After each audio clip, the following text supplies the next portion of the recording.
случае пожара чыккан немелерде гидранттар ушул жерде турат. Допустим, пожар болуп кеткенде машиналарга суу толтурган эмесин ичип жаткан эме кылышат да.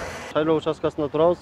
Бул жерде комиссиянын составына жана ошондой эле шайлоочуларга өрт коопсуздугу боюнча түшүндүрмө иштери жүргүзүлдү. Өрт шаймандарын кандай абалда колдонушу тууралуу да түшүндүрмө иштери жүргүзүлдү. Өзгөчө кырдаалдар министрлигинин бул өкмөттүн атайын буйругун жана ошондой эле коопсуздук кеңешинин тапшырмасына ылайык шайлоону өткөрүү жана шайлоодогу коопсуздукту камсыз кылуу боюнча биздин министрликтен бүгүнкү күндө күчөтүлгөн тартипте кызмат өтөдө. Ошондой эле ар бир республика боюнча 2421 уюкта өзгөчө кырдаалдар министрлигинин нөмөтчүлөр, жооптуу кызматкерлер дайындалып бекитилген. Бул өрт коопсуздугун камсыз кылуу боюнча. Ошондой эле шайлоо өтүп аткан күнү биздин министрликтен 668 кызматкер ошол убакта нөмөттө турат. Ошондой эле 220дан ашык атайын техникалар нөмөттө уюштурулуп, күчөтүлгөн тартипте кызмат алып барууда.